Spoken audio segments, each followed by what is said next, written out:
Now, victims of the Mai Mahiu Dam tragedy that left over 60 people dead are yet to relocate to their new homes 3 months after the government issued them with new parcels of land.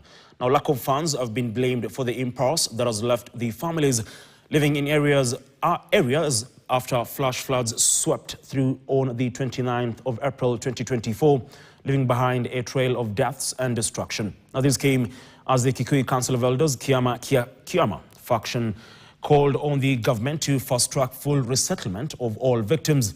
According to Muhuu Njenga, the Naivasha Council chair, some of the victims of the fatal incident that killed 63 people faced mental trauma and economic hardships.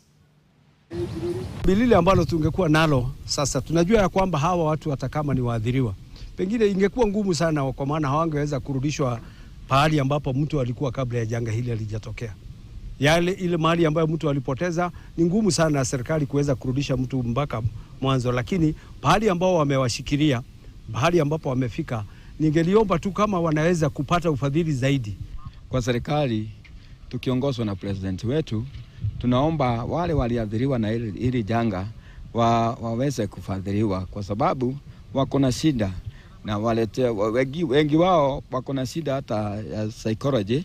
Waletewe wale counselors ili waendelee na kuwapatia mulal ya kuishi. Tunaomba serikali kama ingeweza kutuongezea hiyo pesa ndio tuweze kujenga kwa ile shamba yenye walitupea, tunaweza shukuru sana zaidi.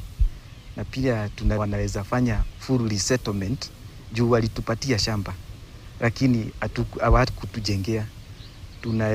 Tunauliza serikali yetu tukufu itufanyie full resettlement, watujengee kwa hiyo shamba yenye walitupatia. Tunashukuru serikali kwa sababu ilishughulika, na kuna watu ambao walipewa mashamba ambao walikuwa wameathirika hapa, na kuna wengine ambao bado serikali washughulikia, na tunaomba serikali endelee kuwashughulikia ili pia na wao waridhike kama wale ambao wamepewa shamba zao na title deed.